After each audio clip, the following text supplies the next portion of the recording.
Hello everybody, good morning from Morningside Farmers Market. This is Mark, again. We're talking about black Krim tomatoes today. And we're going to go into a sauce that's been just a tremendous response to this. It's an old recipe, but we've never had this kind of response to the black Krim in the past. The recipe is going to be called Krim Your Sauce. If you need to go to YouTube after this is taken off the site, just go under the YouTube search bar. It'll be archived over there under Krim Your Sauce. What's special about the black Krim tomato, it is universally one of the most favorite heirloom tomatoes. It has a nice natural saltiness to it. It has a nice medium acidity, slight sweetness. Give him the history of it. Yeah, thank you, Ann. That was Ann Brewer, by the way, all of you that come to this market. Anyway, nice natural saltiness, nice medium to low medium acidity, relatively thin skin. Even though this is a slicer, it makes an absolutely astounding pasta sauce. Pasta sauces you can heat up 3-4 times and eat a traditionally Italian is fantastic. I love Italian. But this particular one, if it gets to the third or fourth time that you're reheating it, it's always an event every time you have it. Just spectacular. It takes on kind of a burgundy subtleness the longer you simmer it. Anyway, how the sauce goes is you can leave the skin on. That's what's fantastic about this too. Leave the skin on. Let them get super ripe, even darker than this. So ripe that it's almost a little bit too soft to core with a knife. You want it at that point because it's going to concentrate the flavor in the sugar. Ideally, you don't want to deal with a blender. Just core it, quarter it, throw it in the pot. The simmering process will take care of the rest. If you want to be able to store like a puree or a coarsely blended mixture and then sauce it much later, you can coarsely puree or blend, leave it completely intact, and then throw it in the freezer. And in the middle of winter, you can make sauce from scratch. Everybody that has tried this recipe has come back to get more of these tomatoes to make more sauce. It's been fantastic. Anyway, what goes to this recipe, the obvious other ingredients, you'll see the list there that David connected to this video, so you can just do a freeze frame and see all your ingredients. But, you know, garlic, onions, sea salt to taste.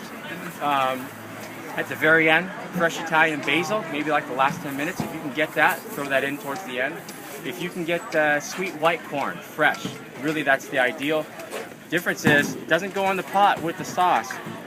You pour the sauce over your pasta when it's just freshly off the stove.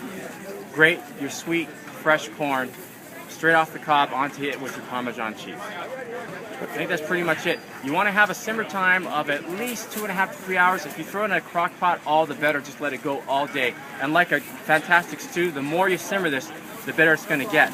Also, little side note, kind of traditionally what they do to peel back acidity, even though this is not an acidic sauce, but to get it to mellow, take a full carrot to this recipe, quarter the carrot, throw it in whole at the very beginning, let it simmer with everything else, and it's natural. The natural sugars in the carrot will help to mellow it out.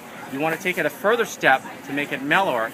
Before you puree or quarter this, scoop all your seeds out. You're going to be delighted with it. Hope you all enjoy. Thank you. See you again. Sounds fantastic. Tell us a little bit about, just briefly, Crystal Organic Farm and Morningside Farmers Market. Morningside Farmers Market. Crystal Organic Farm is one of the founding members. We've been here going on almost 20 years now. We are one of the founding members. What's special about this market, though, is not only just certified organic, but every farmer here at the market, they're subject to annual inspection by the certifiers, but also the board can inspect them anytime too. But this way you know who your farmer is, where they're coming from. Whatever we're selling is organic, it's from our farm. We can't go to a wholesaler and buy something organic and then bring it over here, because God knows if it comes from a wholesaler, you don't know what origin it's from. And if it's coming from places like China, you may as well eat it off the freeway. So anyhow, that's what's important about us. We have a nice mix of farms here. We have a fantastic baker, La Calavera. They bake all their own stuff. Right? That was Riston. Hey, Riston.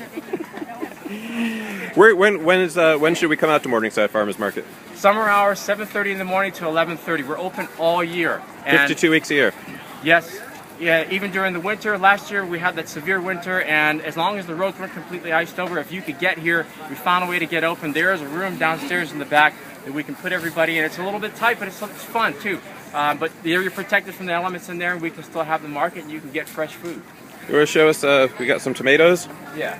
These are the black Krims. By the way, too, if any of you come out here to get Krims next week, we're in between harvests right now. So It's going to be there'll be a couple trays next week, and then it's probably going to be about 6 to 7 weeks before the fall harvest comes on. So we'll have more black Krims coming up this fall. Yeah, you know what? I mean, hopefully there was one year that we were harvesting black Krims in November, and we actually had them at the market in December. So maybe we'll have that kind of year this year, and you'll be able to make more sauce, put it in the freezer, and take it out in the middle of winter or at the end of winter. It tastes like you just made it. I'll tell you what, I tried this sauce. I made this sauce for the first time. I've never made tomato sauce before. Made it last week. It's fantastic. Has such a wonderful flavor. Folks, try this recipe that Mark is suggesting. You're going to be real happy you with all it. know that, David, you know, the goal behind what we're doing over here is I try to make it interesting for you all so that you can eat like and cook like Hippocrates. Really, that's the basis of it. And Like Hippocrates? Yes, absolutely. Food be your medicine, medicine be your food. I think he was a pretty smart guy.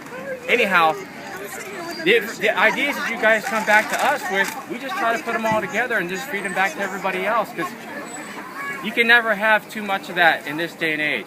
And we always try to put things together so that it tastes like it's got bacon or a lot of butter in it, but it doesn't. And if you want to add that, that's up to you, but you probably won't miss it with most of these recipes. You would never know. Oh, it's a fantastic recipe, Mark. Thank you very much. Thank you. Enjoy.